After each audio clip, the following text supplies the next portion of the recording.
ሰላም እንዴት ናችሁ? ውድ የዩቲዩብ ፋሚሊዎቼ በአንድ ቪዲዮ ሰብስክራይበር ድረስ 30 ነው እስካሁን ድረስ አፕዴት ላይቭ አፕዴት እንደዛ ነው እና በጣም አመሰግናለሁ።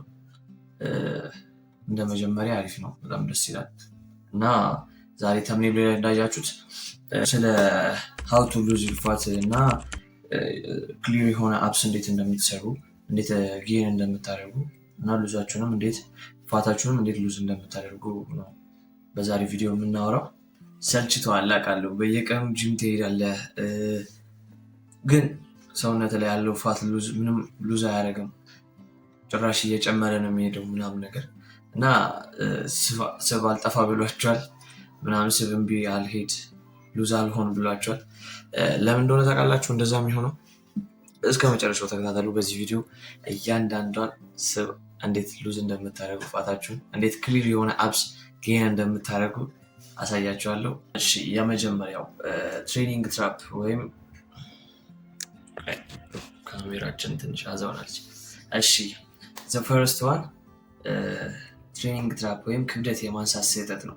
ትሬኒንግ ትራፕ ማለት አሁን ለምሳሌ ይሄ በትንሽ ክብደት በጣም ብዙ ሬፕ የመግባት በጣም ብዙ ሬፕ ትገባላችሁ እና እንደዚህ ሲሆን ምን ይሆናል መሰላችሁ? ፕሮግሬሲቭ ኦቨርሎድ የሚባል ነገር አለ። ፕሮግሬሲቭ ኦቨርሎድ ማለት በየሳምንቱ ሊሆን ይችላል፣ በወር ሊሆን ይችላል፣ የክብደት የማንሳት መጠናችሁን የመጨመር ወይም ፕሮግሬስ የማድረግ ሂደት ነው እና ጂም ስትሰሩ ወይም ሰውነት ግንባታ ራሳችሁ ላይ የሰውነት ግንባታ ላይ ወደ ፋት ሉዝ ላይ የሆነ እንትን ወርክአውት ላይ የሆነ ፕሮግሬሲቭ ኦቨርሎድ ያስፈልገናል እና በዚህን ጊዜ ሰውነታችሁ ፕሮግሬሲቭ ኦቨርሎድ አያደርግም እና ክብደት የማንሳት ስህተት ወይም ትሬኒንግ ትራፕ ላይ ፕሮግሬሲቭ ኦቨርሎድ በጣም ያስፈልገናል እና አብዛኛው ሰው ትንሽ ኪሎ አሁን ለምሳሌ ቤንች ፕረስ ላይ 16 ወይ 15 ወይ 12 እናንተ የሚቀላችሁን ኪሎ በጣም ብዙ ሬፕ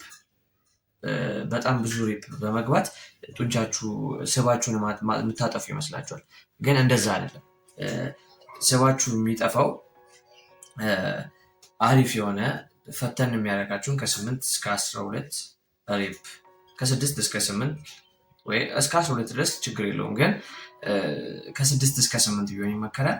እንደዛ የሚፈተናችሁን ክብደት በማንሳት ፌሊየር ድረስ በማንሳት እያላችሁ ፕሮግሬሲቭ ኦቨርሎድ እያደረጋችሁ እና እንደዛ በምታደርጉ ጊዜ ተጨማሪ ኃይል ይፈልጋል። የዛን ጊዜ ጡንቻችን ተጨማሪ ኃይል ሲያስፈልገው ከሆዳችን ካለው ስብ ዙሪያ ይወስዳል። ከዛ ስብ ኃይል ለማግኘት ይሞክራል እና በዛ ፋታችሁን ሉዝ የማድረግ እንትናችሁን አንድ እርምጃ ከፍ ታደርጋላችሁ ማለት ነው። ስለዚህ አሁን የነገርኳችሁ ፈርስት ቲንግ ስህተታችሁ ምንድነው? ትሬኒንግ ትራፕ ወይም ክብደት የማንሳት ስህተት ነው እና ፕሮግሬሲቭ ኦቨርሎድ ይችን ያዟት። ፕሮግሬሲቭ ኦቨርሎድ እና ትሬኒንግ ትራፕ ክብደት የማንሳት ስህተት ምንጊዜም ይሄ ከባድ ነው። ፋት ሉዝ እንዳታደርጉ ከሚያደርጋችሁ ነገሮች መካከል ትሬኒንግ ትራፕ ዋና ነገር ነው እና ፕሮግሬሲቭ ኦቨርሎድም ምን እንደሆነ ነግሬያችኋለሁ። በጣም አስፈላጊና አሪፍ ከሚባሉ የጂም ቲፖች ይሄ አንዱ ነው እና ፕሮግሬሲቭ ኦቨርሎድ በጣም አስፈላጊ ነገር ነው። ሰከንድ ዋን። እሺ አሁን ወደ ሁለተኛው ነገር ከማለፋችን በፊት ኪሎዋችሁን እና ምን ያህል ኪሎ መቀነስ እንደምትፈልጉ ኮሜንት ላይ ገብታችሁ አስቀምጡልኝ እና ከዛ በኋላ ለሁለት ሰው የሚል ፕላን ምናምን አድርጌ እልክለታለሁ ይህም ላይ ማለት እና ሰከንድ ዋን ፕሮቲን ኤንድ ካሎሪ ወይም ኒውትሪሽን ቺት ኮድ እንለዋለን። ሰዎች ክብደት ለመቀነስ በቃ ይሄ መራብ አለብኝ ወይም አልበላም ምግብ ምናምን ይሄንን ፕሮግረስ ይከተላሉ። ይሄ ምግብ ካልበላው ከሳለው ምናምን ይኸውላችሁ ሚስጥሩ እዚህ ጋር ነው። ግዴታ ክብደት ለመቀነስ አለመብላት ሳይሆን የፕሮቲን መጠናችንን ወይም ካሎሪ ካውንተርን ተጠቀሙ። አንዳንድ ጊዜ ካሎሪ ካውንተር ምን አለ መሰላችሁ? ምንጊዜም በቀን የምትበሉት የካሎሪ መጠን ይኖራል። ይሄን ለማወቅ ክብደታችሁ ያላችሁን ክብደት በ30 ማብዛት፣ ከዛ በ30 አብዝታችሁ ይነግራችኋል ምን ያህል ካሎሪ እንደሚያስፈልጋችሁ። አሁን ከዚህ በፊት ኮሜንት ላይ አስቀምጡ ላልኳችሁ ሰዎች የሚል ፕላን ያልኳችሁ ምን ያህል ካርቦሃይድሬት በቀን እንደሚያስፈልጋችሁ ምን ያህል ፕሮቲን እያንዳንዱን ነገር እልክላችኋለሁ ኮሜንት ላይ ኪሎአችሁን እና ምን ያህል መቀነስ እንደምትፈልጉ ስታስቀምጡልኝ ማለት ነው።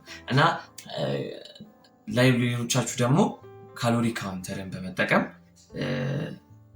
ማግኘት ትችላላችሁ የምትፈልጉትን ኢንፎርሜሽን። እና ምን መሰላችሁ ፋት ሉዝ ለማድረግ ወይም ሜንቴን ለማድረግ ወይም ጌን ለማድረግ ዛሬ ኮንሰፕታችን ፋት ሉዝ ለማድረግ ነው። እና ፋት ሉዝ ለማድረግ የሚያስፈልገንን ካሎሪ 300 ወይም 200 ቀንሶ መጠቀም ነው። አሁን እኔ 2700 በቀን ካሎሪ መብላት አለብኝ የሚል ሰው ሜንቴናንሱ 2700 የሆነ ሰው 2500 እስከ 2600 ካሎሪ መጠን በቀን ከበላ በጣም አሪፍ ነው። እና በዚህ ላይ ደግሞ የፕሮቲን መጠናችሁ አይነስ ፕሮቲን መጠናችሁ ካርቦሃይድሬታችሁ ምናምን ያን ያህል ማነስ አይጠበቅበትም። ምክንያቱም የፕሮቲን መጠናችሁ አሪፍ በሆነ ቁጥር ሜታቦሊዝም እንትናችሁን አሪፍ ይሆናል፣ ይስተካከላል እና ይፋጠናል።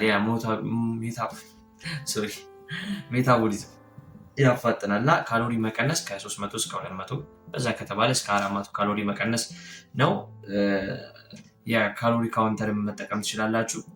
ከፈለጋችሁ ዲስክሪፕሽን ላይ ያስቀምጥላችኋለሁ። የካሎሪ ካውንተር እንትኑን ፍሪ ነው እና ዌብሳይት ነው፣ መጠቀም ትችላላችሁ ካሎሪ ካውንተርን። ሁለተኛ ምን ብያችኋለሁ? የካሎሪ መጠን ወይም ዘ ኒውትሪሽን ቺቲንግ ኮድ ማለት ነው። ሶስተኛው እና የመጨረሻው ዘ ስሊፕን ዌፐን ወይም የእንቅልፍና የሆርሞን መዛባት ማለት ነው። እና ይኸውላችሁ የሆርሞን መዛባት የእንቅልፍ እጥረት ማነስ በቀን ምን ያህል ሰዓት መተኛት አለባችሁ ካላችሁ በቀን 8 ሰዓት። የሰው ልጅ ግዴታ በቀን 8 ሰዓት መተኛት አለበት። የሚመከረው 8 ሰዓት እንድተኙ ነው። ግን ከዛ በኋላ ከ8 ሰዓት በታች በተኛችሁ ቁጥር የግሮዝ ሆርሞናችሁ መመረት ያቆማል። እና የግሮዝ ሆርሞናችሁ መመረት ሲያቆም ምናምን ነገር የስትረስ ይጨምራል፣ ኮሌስትሮል ይመጣል። እና ኮሌስትሮል በመጣ ቁጥር ደግሞ የሆድ ላይ ያለው የስብ መጠናችሁ ከፍ እያለ ይመጣል። ስለዚህ ሶስተኛው ምንድን ያልኳችሁ ዘ ስሊፒንግ ዌፐን ማለት በጣም አስፈላጊ ነው። የእንቅልፍ እንትናችሁን በጣም ማስተካከል አለባችሁ። 8 ሰዓት በቀን ግዴታ ነው። እና ግሮዝ ሆርሞናችሁ በጣም አሪፍ ነው።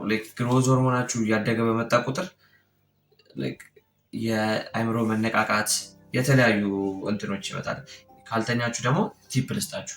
ካልተኛችሁ የጭንቀት ሆርሞናችሁ ከፍ እያለ በመጣ ቁጥር ኮሌስትሮላችሁ ይጨምራል። ኮሌስትሮላችሁ በጨመረ ቁጥር ደግሞ የፋት መጠናችሁ በጣም በዛው ልክ እየሄደ ይመጣል ማለት ነው። እና የእንቅልፍ መተኛት አለባችሁ። ሌላው ነገር ደግሞ እንቅልፍ ስተኙ ስፖርት ስትሰሩ ማለት የጡንቻችሁ እንትን ላይ አይደለም፣ ጂም ስለሰራችሁ አይደለም የሚገነባው።